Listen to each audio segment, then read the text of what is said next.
Old Rajendra Nagar हादसे के बाद दिल्ली के बेसमेंट को लेकर बवाल शुरू हो गया है। छात्र सड़क पर हैं और मामले पर सियासत संसद तक हो रही है। दिल्ली के मेयर शैली ओबरॉय खुद ग्राउंड पर उतर चुकी हैं। दिल्ली में सीलिंग ड्राइव चला रही हैं। 3 दिन में 20 से ज्यादा सेंटर सील हो चुके हैं। भोपाल, पटना, जयपुर और हल्द्वानी में भी एक्शन हो रहा है। बेसमेंट वाले सेंटर सील हो रहे हैं। कल दिल्ली हाईकोर्ट में छात्रों की मौत वाले मामले पर सुनवाई होगी। दिल्ली में कैसे एक्शन हो रहा है, कहां सेंटर सील हो रहे हैं, पूरी डिटेल इस रिपोर्ट में जानिए।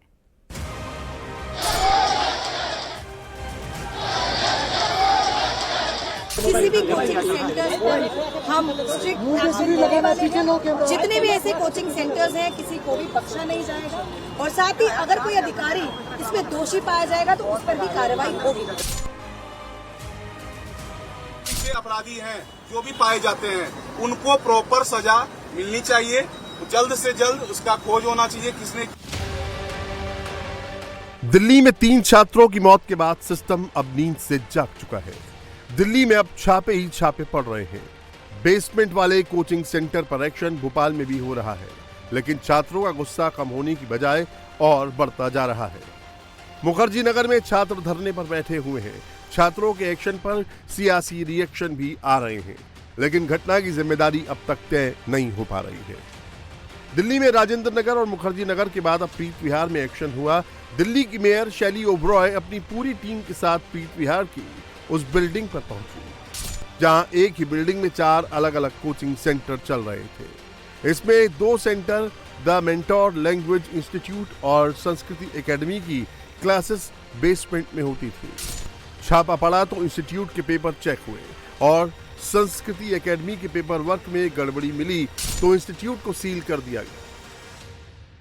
दिल्ली के ओल्ड राजेंद्र नगर में जिस तरीके से कोचिंग सेंटर में हादसा हुआ, उसके बाद अब दिल्ली एमसीडी सक्रिय है। आज अगर बात करें तो दिल्ली के प्रीत विहार में ये एक इंस्टीट्यूट है, मेंटर लैंग्वेज और इंस्टीट्यूट के नाम पे ये एक इंस्टीट्यूट है जहां पे बेसमेंट पे ये चल रहा था और आज इसे दिल्ली की मेयर शैली ओबराय ने आकर सील करने का काम किया है। इसके साथ साथ उन्होंने साफ तौर पे कहा कि जो भी इस तरीके से बेसमेंट में कोचिंग संस्थान चल रहे हैं उनको सील किया जाएगा। यहाँ पे बाकायदा नोटिस भी चिपकाई गई है एमसीडी की तरफ से कि उन्होंने रूल्स का उल्लंघन किया है और इसी वजह से इसे सील किया जा रहा है। संस्कृति एकेडमी और इसके अलावा मेंटर द लैंग्वेज इंस्टीट्यूट के नाम से ये यहाँ पे संस्थान चल रहा था जो कि बेसमेंट में था, नियमों के विरुद्ध पाया गया और इसके बाद दिल्ली की मेयर शैली ओबराय ने आकर के यहाँ पे बाकायदा सीलिंग की कार्रवाई की है। दिल्ली में जिस तरीके से ओल्ड राजेंद्र नगर में हादसा हुआ उसके बाद कल भी एमसीडी ने ओल्ड राजेंद्र नगर, इसके अलावा मुखर्जी नगर में भी तमाम सारी सीलिंग की कार्रवाई की थी, तो आज वहीं प्रीत विहार में भी सीलिंग की कार्रवाई की गई है। दिल्ली में पिछले 3 दिन से सीलिंग ड्राइव चल रही है। अब तक 20 से ज्यादा सेंटर सील हो चुके हैं। 28 जुलाई को 13 और 29 जुलाई को 6 कोचिंग सेंटर सील हुए। 29 जुलाई को एक्शन करोलबाग जोन के ओल्ड राजेंद्र नगर में हुआ और 29 जुलाई को एक्शन ओल्ड राजेंद्र नगर के नेहरू विहार और मुखर्जी नगर में हुआ।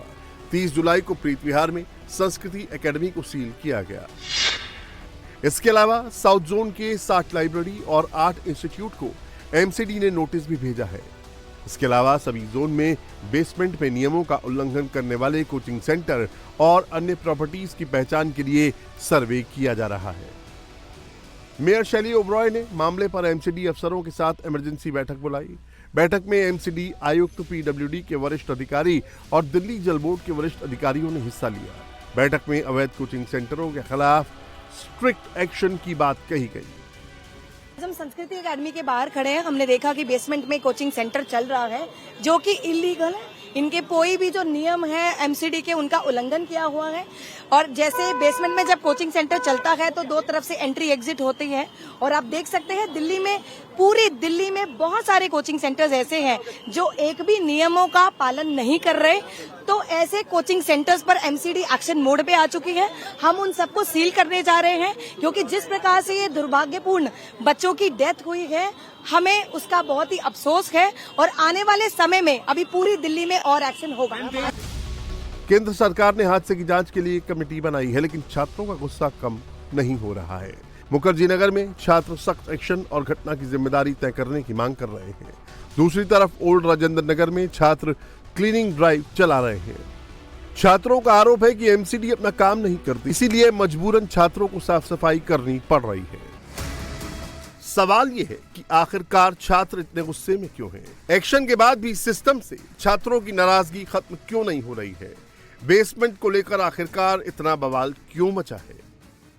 जिस ओल्ड राजेंद्र नगर में हादसा हुआ, उसी ओल्ड राजेंद्र नगर में एक नहीं बल्कि ऐसे कई घर हैं जिनमें अवैध तरीके से गैर कानूनी लाइब्रेरी चलाई जाती है। घंटे के हिसाब से छात्रों से किराया वसूला जाता है, लेकिन सुविधाएं तो छोड़िए, इन तहखानों में तो छात्रों को अपनी जिंदगी दांव पर लगानी पड़ रही है। देखिए, ओल्ड राजेंद्र नगर में क्या हालत है कि अभी भी कई लाइब्रेरीज ऐसी हैं जो ऑपरेशनल हैं और ये बेसमेंट में चल रही हैं। ये आपको दिखाऊंगी मैं, नीचे देखिए कि यहाँ पर ये बेसमेंट में इस तरह से एसी जो है लगाए हुए हैं और यहाँ पर ये बेसमेंट में चल रही हैं। और जो गटर की लाइन है, जो सीवर की लाइन है, उसको पक्का कंक्रीट का फुटपाथ जो है वो बना दिया गया है, तो उस वजह से पानी की निकासी नहीं हो पाती है, तो पानी भी भर जाता है। और ये अंदर आप देखिए कि ये लाइब्रेरी अभी भी, आप अंदर आ जाइए, मैं अपने कैमरामैन को कहूंगी ज्ञान लाइब्रेरी, ऊपर इसके रेट्स भी लिखे हुए हैं, वो हम आपको बाहर बाद में दिखाएंगे। आप आइए, देखिए किस तरह से ये, अगर कोई सिचुएशन ऐसी हो जहां पर आपको जाना पड़े तो मुश्किल है यहां से निकलना। ये सब कुछ प्लाई से सारा काम किया हुआ है।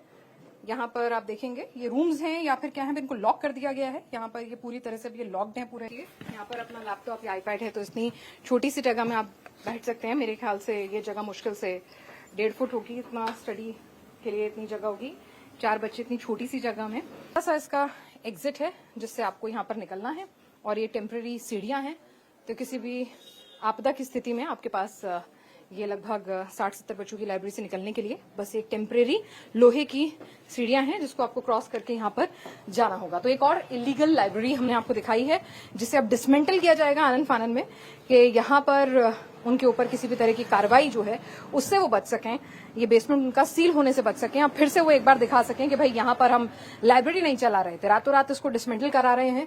अगर ये लाइब्रेरी हम ढूंढ पा रहे हैं, हम देख पा रहे हैं, हर दूसरे घर में है, कुछ खुली मिल रही है, कुछ बंद मिल रही है, तो एमसीडी क्या वक्त दे रही है अपने गुनाहों के निशान मिटाने का कि आप आराम से अपना सब कुछ डिसमेंटल कीजिए, उसे भेजिए, खाली दिखाइए और ऐसे दिखाइए कि बेसमेंट स्टोरेज के लिए इस्तेमाल हो रहा था, लाइब्रेरी के लिए नहीं, ताकि आपके ऊपर कोई कार्रवाई ना हो, आपका एरिया सील ना हो। तो क्या वक्त दिया जा रहा है बाकायदा इन लाइब्रेरी के ओनर्स को? ये सवाल जरूर उठ रहा है। सबसे बड़ी हैरानी की बात यह है कि बेसमेंट में लाइब्रेरी किसी कमर्शियल कॉम्प्लेक्स में नहीं बल्कि घर के अंदर चलाई जा रही है। इनके मालिकों के पास कोई एनओसी नहीं है, बल्कि सालों से ये बेसमेंट में बेईमानी का धंधा चल रहा है। नेहरू विहार का ये इलाका है मुखर्जी नगर का, और यहाँ पर छोटे छोटे कमरों में लाइब्रेरी चल रही है, जिसमें बाहर जो है बायोमेट्रिक मशीन लगी होती है और उसमें पंच करके ही जो मेंबर होता है, जिसने मेंबरशिप ली होती है लाइब्रेरी की, वो अंदर जा सकता है। और मेंबरशिप की एवज में सैकड़ों रुपए जो है यहाँ पर छात्रों से वसूले जाते हैं।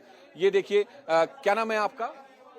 लाइब्रेरी चलाते हैं आप? नहीं, मैं स्टूडेंट हूँ। अच्छा, स्टूडेंट है आप। कितनी मेंबरशिप के पैसे देते हैं आप? सब देखिए यहाँ पर ये सब अपने अपने लिस्ट लगाए हुए हैं, वहाँ पर अब मेन काउंटर पे लोग बैठे, वहाँ आप पूछ सकते हैं। नहीं, वैसे आप कितनी मेंबरशिप है यहाँ पे? कितने रुपए? नहीं, मैं यहाँ प्रॉपर नहीं, मैं अपने रूम पर ही स्टडी करता हूँ।